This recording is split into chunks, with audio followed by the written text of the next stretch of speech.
కలిసొచ్చే కాలం వస్తే నడిసొచ్చే కొడుకు పుడతాడంటారు. అట్లాగే ఇప్పుడు మనం ఒక ఇల్లు కొనుక్కోవాలనుకున్నాం. అది దగ్గరగా ₹1,00,00,000 చెప్తున్నారు.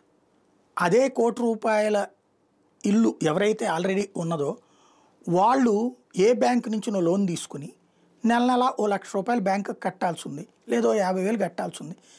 వాళ్ళకి ఉద్యోగాలు దెబ్బతిని వాళ్ళ జీవితంలో అకస్మాత్తుగా ఆర్థిక సంక్షోభం వచ్చి అది అమ్మేయాలనుకున్నప్పుడు మనం కొనలేదనుకోండి, బ్యాంక్ ఏం చేస్తుంది? వేలం వేస్తుంది. ఎలాంటి వేలం? వాళ్ళు కట్టిన డబ్బులు పోను, మిగతా బ్యాంక్కి ఎంత రావాలి? ఇప్పుడు మనం ₹1,00,00,000 పెట్టి ఇల్లు కొంటే బ్యాంక్ ఇచ్చే లోను 60 లక్షలు 70 లక్షలు. ఆ 60 లక్షలు 70 లక్షలకు కావాల్సినటువంటిది దాంట్లో వీళ్ళు ఆల్రెడీ 10 లక్షలు కట్టేసి ఉన్నా అనుకోండి, మిగతా 50 లక్షలకి వేలం బిగించేస్తుంది. దాన్ని మనం కనుక 1,00,00,000 కొంటే ఆ మిగిలిన డబ్బులు 50 లక్షలు తీసుకెళ్ళి ఆ కొనుక్కున్న వాళ్ళకి ఇస్తుంది. ఒకవేళ మనం కనుక ఆ 50 లక్షలు కొనలేదనుకోండి, దాన్ని 20 లక్షలకో 30 లక్షలకో తర్వాత డౌన్ చేస్తుంది. అందులో బ్యాంక్ నష్టపోయిద్ది, ఇటు ఆ పర్సను నష్టపోతాడు. ఇది సహజసిద్ధంగా హౌసింగ్ లోన్స్ తీసుకున్న తర్వాత జరిగేటటువంటి ఒక పరిణామం. దీంట్లో కొనుక్కున్నటువంటి వాడు ₹1,00,00,000 దాన్ని 30 లక్షలకు కొనుక్కున్నాడు, 70 లక్షలు లాభపడ్డట్టు. అది వీడి అదృష్టం, వాళ్ళ దురదృష్టం. అది టైం ఒక్కోసారి లభిస్తూ ఉంటుంది.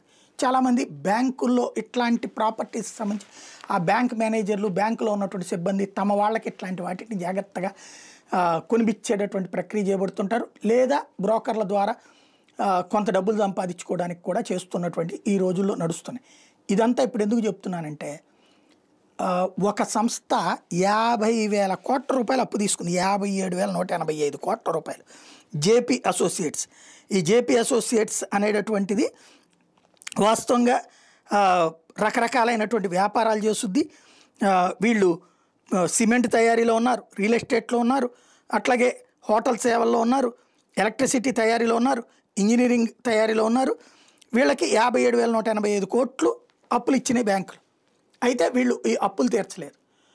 దీన్ని ఇప్పుడు వీళ్ళ దగ్గర ఉన్న మిగిలిన ఆస్తులు అని చెప్పేసి నేను చెప్పినటువంటి కోణంలో వీళ్ళ దగ్గర ఆస్తిని వేలానికి పెట్టారు. ఈ వేలంలో ఏదైతే దాల్మియా సిమెంట్స్, వేదాంత గ్రూపు, అదాని గ్రూప్ పోటీ పడితే అదాని గ్రూప్ దక్కించుకుంది. ఎంతకి? ₹14,535 కోట్ల. ఇందులో ₹6,005 కోట్లు ముందు కట్టేసి ₹57,185 కోట్ల ఆస్తి వాళ్ళ పసిపోయిపోతుంది. అన్ని వ్యాపారాలు వాళ్ళకి వచ్చేస్తాయి. ఇది మన దగ్గర కళ్ళకి కనబడనటువంటి ఒక పెద్ద కుంభకోణం అనాలా లేకపోతే లంబకోణం అనాలా తెలియదు.